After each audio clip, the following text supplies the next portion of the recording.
এদিকে রাজধানীর সদরঘাটে দক্ষিণাঞ্চলের যাত্রীর চাপ তেমন নেই, তবে প্রস্তুত লঞ্চ ও টার্মিনাল কর্তৃপক্ষ। সতর্ক অবস্থানে আছে আইনশৃঙ্খলা রক্ষাকারী বাহিনীর সদস্যরা।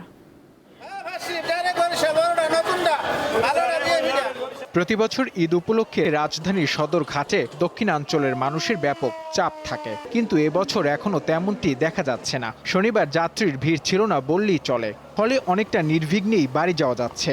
একদিন দুদিন আগে যাচ্ছি, যে বাড়িতে কাজ কাম থাকে মানুষের, তারপর গরু টরু কিনবে। আসলে ভাড়া যেমনই হোক, আপনজনের সাথে ঈদ করাটাই হচ্ছে মুখ্য বিষয়। আসছি কালকে, আমি বরিশালে সুন্দরবনে আসছি 300 টাকা করে ভাড়া, আজকে বলতে আছে 500 টাকা। বাড়িতে যাচ্ছি কোরবানির জন্য, আমাদের ফ্যামিলির সাথে যাচ্ছি। তেলের যেহেতু দাম বৃদ্ধি, অবশ্যই তো একটু ভাড়া বেশি হবে।